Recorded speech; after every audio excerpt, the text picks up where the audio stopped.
Magandang araw mga kaibigan. Ito, gusto kong i-share sa inyo itong Facebook Reels na napanood ko. Yung anak ni Congressman Benny Abante sa District 6 sa Manila, nagbitaw ng maanghang na salita laban kay BP Inday Sara. Sinama na rin niya si Mayor Isko Moreno.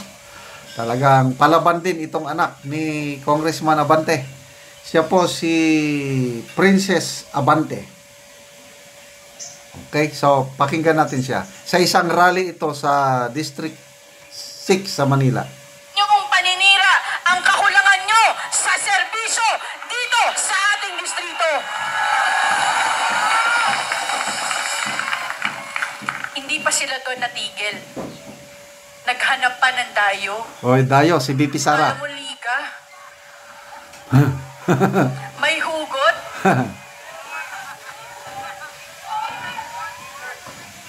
Tatayo ka dito sa aming lungsod. Tatayo ka sa aming distrito.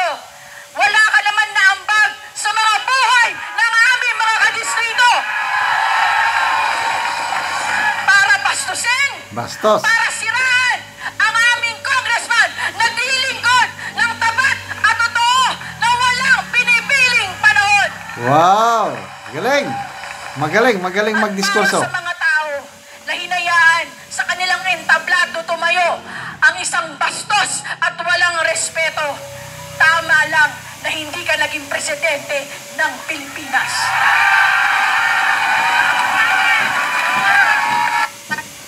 Ulitin natin ha. Okay. Ulit. At hindi kayang takpan ng inyong paninira ang kakulangan nyo sa serbisyo dito sa ating distrito. Hindi pa sila doon natigil. Naghanap pa ng dayo. Kala mo liga? May hugot?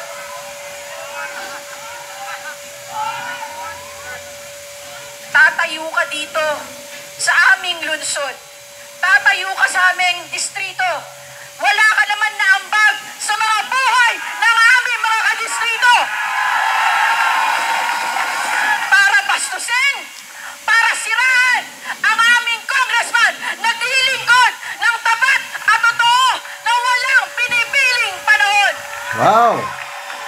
Talagang magaling magsalita. At para sa mga tao na hinayaan sa kanilang entablado tumayo ang isang bastos at walang respeto. Tama lang na hindi ka naging presidente ng Pilipinas. Ay hindi kaya. So, mabigat yung sinabi niya. Tama lang na hindi ka naging presidente ng Pilipinas, sabi niya kay Isko Moreno, dahil pinayagan mo ang isang dayo na nambastos at walang respeto sa congressman na nagtratrabaho ng tapat, walang pinipili. Yun. Galing, parang binubuhat ang sariling bangko. Maganda sana ba kung may pumuri sa iyo, hintayin mo ang ibang taong pumuri. Di ba? Kailan kung ang pumupuri sa kongresista ay sarili niyang anak, I don't know sa inyo kung maniniwala kayo. Ang tanong ko dito is, nasaan si Congressman Abante? Bakit hindi siya ang sumasagot sa atake ni BP Sara? Bakit itong anak niya ang pinagsasalita? Mabuti pa si Congressman Joel Chua dahil sumagot, siya mismo ang nagsalita na interview. At maganda yung sagot ni Congressman Joel Chua na ayaw niya ng negative campaigning, mag-focus lang siya sa kanyang kampanya, siyo na lang sa impeachment trial, o at least ganon, sumasagot. Dito, sa District 6, tahimik si Congressman Benny Abante. Nasaan ba siya ngayon? Although, sa post ni Buljakan o Maharlika, according to her puting ahas, nagwawala daw sa galit si Congressman Chua at Congressman Abante sa mga atake ni BP Sara. So, ganyan talaga ang politika. Dahil pumasok kayo sa politika, expect something na sisirain ng inyo kasi sinira nyo rin ang ano eh. Bakit ganyan ang response ni VP Sara? Kasi sila o kayo ang unang sumira o unang nagsalita laban kay doon sa Kongreso, sa mga hearing, napanood ng halos lahat ng Pilipino, sa mga hearing ng Quadcom, Tricom, at iba pa, pag nirespakan kayo, normal yan. Pag ayaw nyong ganyang masiraan, huwag kayong pumasok sa larangan ng politika. Kaya ako, personally, yan ang ayaw na ayaw ko. Hindi ako bagay sa politika.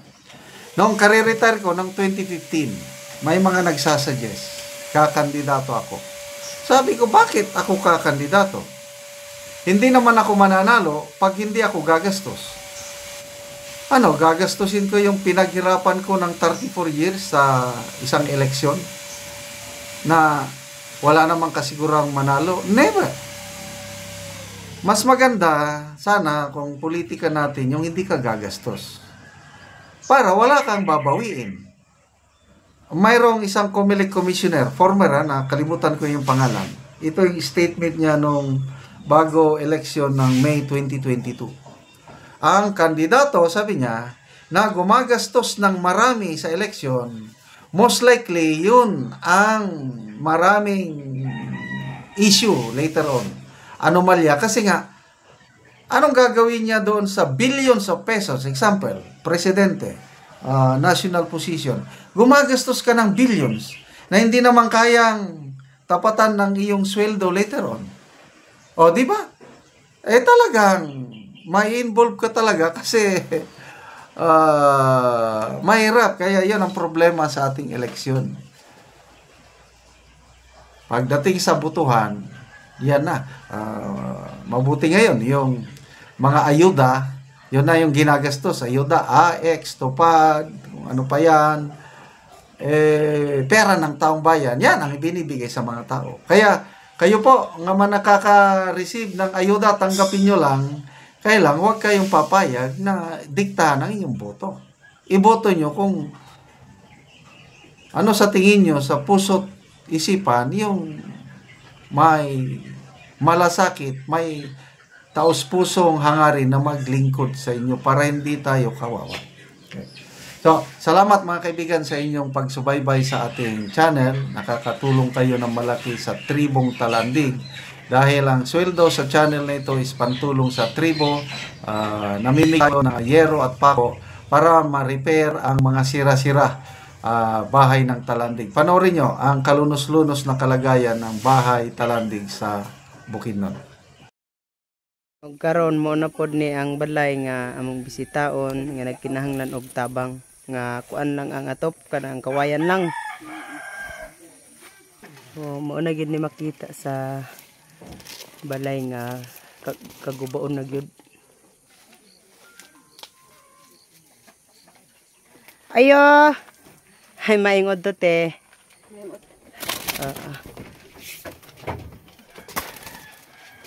Atop ni ate nga kawayan nanliki na gyud.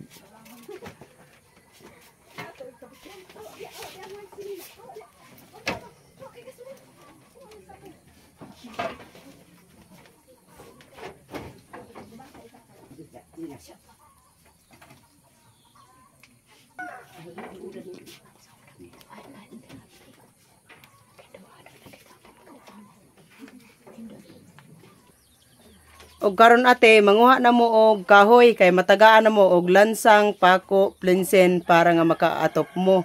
Manguha na gud mi. Manguha na gyud mo. Oo. Og karon ate unsa bang maistorya nga matagaan na ka og sen? Salamat sa Ginoo ug sa nag-sponsor ani. Pila na di ay nati ka tuig imong balay? Napulo na. Napulo na. So, kuha na gyud siya kaayo ka ng buslot na gyud kay kawayan ra man gud. Salamat gyud ani sa nag-imponsor sa nagtabang. Nga makabalay na mo. Makabalay nami kay dili nami makatulog. Ug kawayan ra gyud intawon ang among atok. Lagi. Kung wala ang tabang, magantos gyud intawon mi sa kalisod ug sa ulan. So salamat kayo te. Salamat kayo. Salamat po sa